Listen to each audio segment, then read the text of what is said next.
In this module of the Microsoft Teams tutorial, I'll demonstrate how to add new members to an existing team in Microsoft Teams. So we go here to Microsoft Teams and we have this existing team, the distance education team.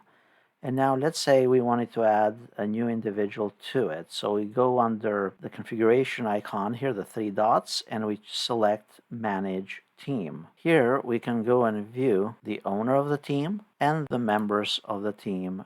To remove a member from this team, we simply go to the right here, press the X to remove them, or to make them an administrator to this team or an owner, we simply click on the drop down and select Owner. If you had a lot of members in this team, to search for particular members, you start searching here in this search window. If there are pending requests to join your team, they will show up here under pending requests, and then you'll need to approve those requests, provided your team, when you configured it, it was with approval only.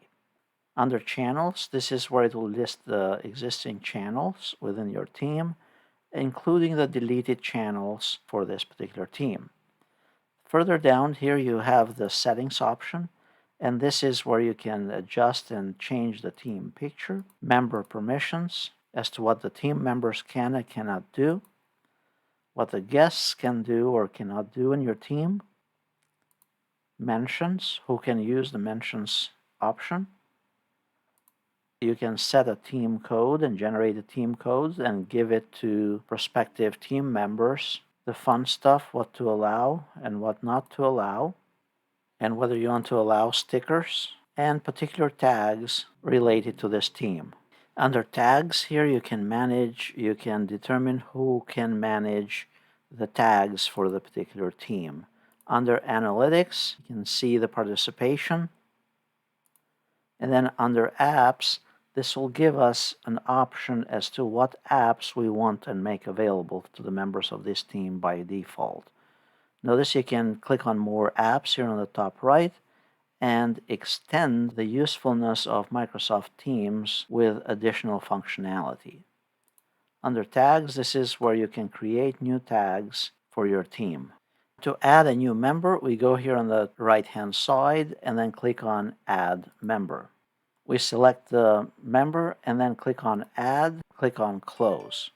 The new member will actually receive an email invite to join this team. And that new member will have access to all the existing communication and all the various channels within this team. So in this case, I'll reply as I'm invited to this team. And notice it says here, got it. Now the question might come up and you might say, there is someone outside of my organization that I want to make part of this team. So how do I add someone outside of the organization to be part of this team? To do that, you can go to your team, to the team configuration, click on the three dots, and choose to add a member, or go to the previous screen that I mentioned earlier. From here, you can simply type the email address of that individual and then select to add them as a guest. Click on Add. Notice you are not prompted here to give them any additional permissions, and then click on Close. That new individual will receive an email and become part of this team, and then depending on the permissions that you have defined for the team, whether guests can view certain aspects of the team's information, then they will or will not be able to access that particular information within the teams. If you like this video, please press like, subscribe, and then click on the bell icon.